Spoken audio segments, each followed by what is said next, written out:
朋友们万万没有想到，真的是万万没有想到啊！医院又出新的套路，真的是防不胜防。就是最近发生在我妈身上的一件事情，我听完之后真的是特别的气愤。今天呢，我必须发个视频曝光出来，大家看一下医院的所作所为和嘴脸。对幸福生活比较重视的朋友啊，可以先给视频点点关注、点点赞，也可以把视频分享出去，让更多的人看到，避免更多的人踩坑啊。也就是上个月月初啊，我妈在微信群里面收到居委会的通知，说的是国家给老年人的一个福利，30呢到60岁的人啊，可以到指定的医院免费做这个两癌的筛查。我妈看到这个消息也是非常高兴啊，马上就约上了她的老伙伴们，想着一起做一个免费的体检嘛，因为毕竟是国家的福利，而且还是免费不用花钱的。检查一下自己的身体那是多好的，平常自己随便去做一个全身检查都要花不少的钱，而这个呢是完全免费的，所以说呢很高兴。第二天一大早呢就跑到医院里面，一到医院才7点多就开始排起了一个大长队，基本上都是像他年纪的60多岁的60左右的一个老年人啊。由于呢当时做这个免费体检的人还是蛮多的，所以说我妈一直排到大概早上10点多才轮到她做啊。等到她做完之后呢，她就随口问了一下检查的医生，问医生他的情况怎么样。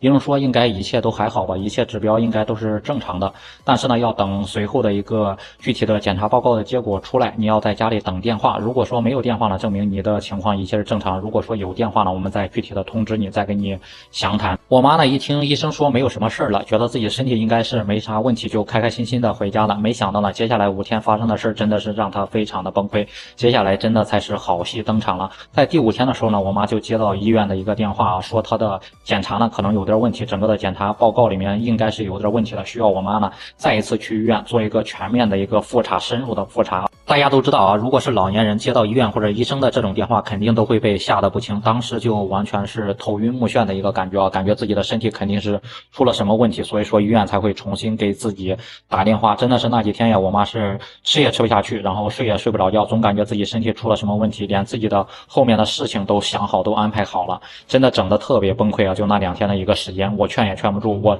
说你是平时都做过体检，身体没有什么毛病，不用太过担心，他完全就听不进去我的劝啊。反正呢，就是在他脑海里所有的事呢都往不好的一个方向想，其实也可以理解他，毕竟是医生说了嘛，会有什么问题，所以说才导致这样的一个结果。然后隔天呢一大早，他就又重新的匆匆的跑到医院里去了。结果呢，这次到医院一看啊，排队的人比上次的还要多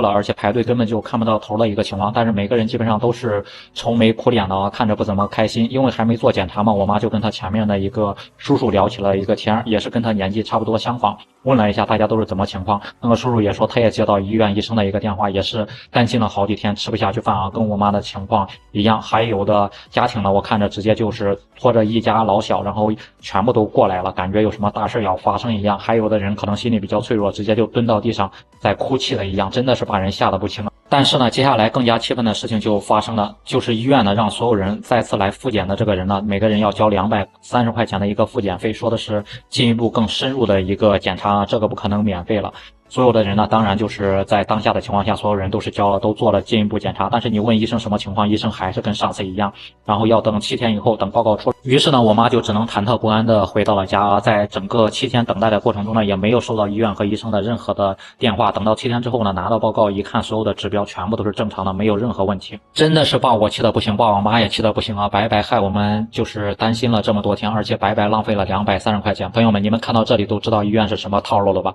那第一次呢是免费的，第二次呢才是他们真正的目的啊，就是呢利用国家的福利政策，再加上老年人的一些害怕的心理来赚老百姓的血汗钱啊，真的是太无耻太无耻了。大家呢可以算一笔账，一个老人呢是230块钱，假如说全市有多少老人呢？这个数字是多么庞大的一个数字，而且你像一些农民，他一个月的退休金也就160、180块钱，这230块钱直接把他一个月的退休金给一下子给吸没了，真的于心何忍呢？去赚这样的血汗钱呢？赚这样的钱，你们真的心安理得吗？所以说在此发个视频啊，也提醒各位朋友，千万要提醒自己的父母不要踩坑，不要踩这种坑啊。同时呢，也提醒一下这些医院啊，国家出台这样政策呢，是一项福利，针对老年人的一项福利，是一项好政策，不要拿着好政策去耍小聪明啊！不知道朋友们对医院的这种所作所为到底是怎么看的？你们呢，觉得这样的所作所为该受到社会的指责吗？欢迎在评论区留下您的观点和看法。